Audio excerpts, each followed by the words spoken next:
TFT's set 7.5 revival is now here, so in this video we'll be refreshing your memory with 6 comps you can play.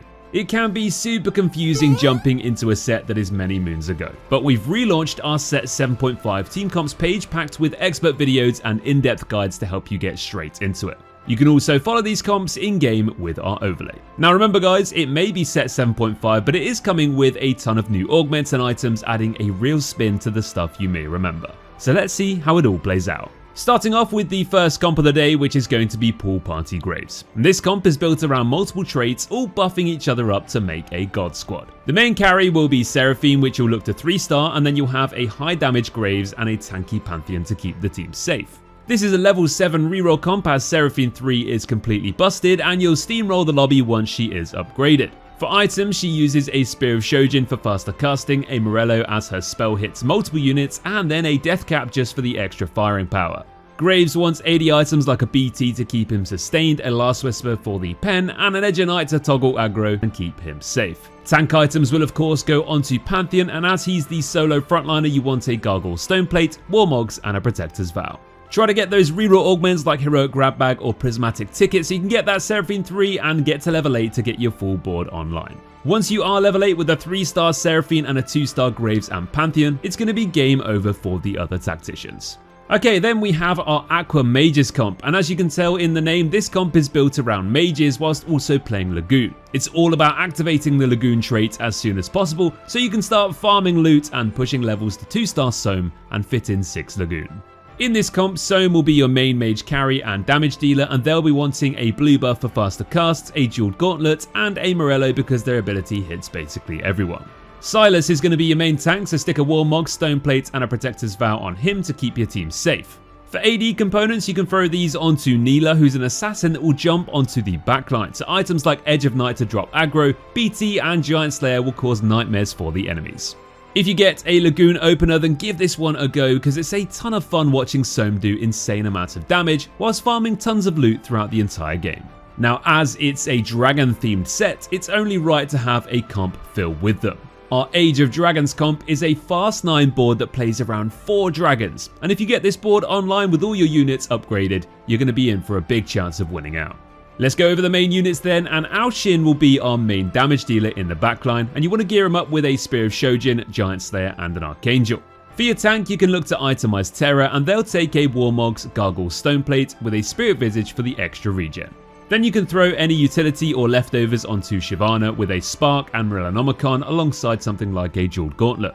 With this comp, you are going to need a ton of extra gold, as it's extremely expensive getting to level 9 and upgrading all the dragons. So look to play this when you have a high gold encounter like Scuttle Puddle or gold subscriptions, or even hitting those big prismatic augments like Hedge Fund and Upward Mobility. Once you do get to level 9 and upgrade all your units though, get ready to take over the lobby and farm some juicy LP. Next up, we have another level 7 slow roll comp, and this time we're going to be playing around those pesky assassins. The Predator Cat is a comp that of course focuses on a 3-star Rengar, with 6 Dark Flight activated too, making him one scary kitty cat. What you'll want to do here is play around assassins as early as stage 2 with a strong frontline. Playing units like Lilia and Rel will activate Dark Flight for Rengar, and Cavalier makes you strong for the early game. Once level 7 comes around, then you can start slow rolling for your main carry Cat, and then you can also look to 3-star Diner as well. With Rengar being a typical assassin, he loves those high damage builds, so go for Infinity Edge, Hand of Justice, and a Bloodthirster, so he heals loads with every leap. Tank items can go onto Swain as he's going to be our Dark Flight Dragon. Items like Dragon's Claw, Bramble Vest, and even a Morello will do wonders as he spreads it so well. Leftover AD items can go onto Neela, and Diana can take the AP ones. For augments, you want to chase those reroll ones that help you hit your 3-star carries faster like Rigged Shop, Heroic Grab Bag, or Prismatic Ticket. Once you get your full board online with 6 Dark Flight, 4 Assassin activated, and your scary Rengar on the same side as the enemy carries, they'll have nothing to do apart from sit back and watch your Rengar farm them. One dragon we haven't mentioned yet is Saifen, and our 300 Whispers comp will focus on him and his main trait, Whisper. It uses Saifen and Pantheon as our main carries, with our backline carry being Zyra. Now this one is a fast 8 comp that focuses on getting the 4 costs upgraded whilst activating 6 Whisper. And to get you there quicker, look for those econ augments like Raining Gold and Slamming whilst making a strong board early game to look to win streak. For this comp, you can play around any strong opener here really. We don't mind the Astral setup as you can farm some loot letting you make 50 gold quicker, and once you're level 6 you can start transitioning to the Whisper Bruiser board once you find your final board units. With all 6 Whispers on the board, you'll then need to itemize them. Siphon and Pantheon both like the Bruiser setup, so throw a BT and Titans on both of these, and then the third item can flex between a QSS, Giant Slayer, or even a Sterax. For Zyra, go for a Morello's for anti-heal, followed by a Rageblade and Jeweled Gauntlet to make her a machine gun, if the guns were vines of course.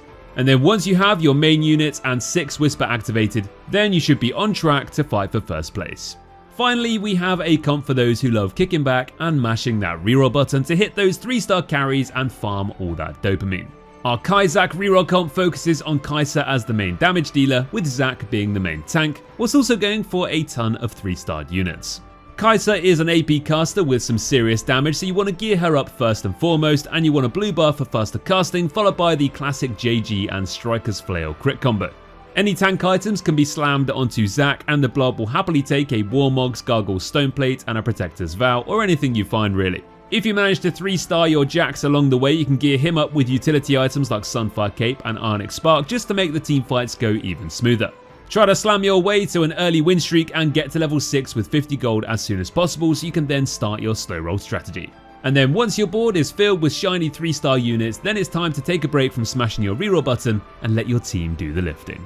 Well, there you have it guys, that's a bunch of comps you can try in the set 7.5 revival. There are plenty more comps to try over on our website, so give them a go and let us know how you get on. Thanks for watching everyone, and we'll catch you in the next one. Take care.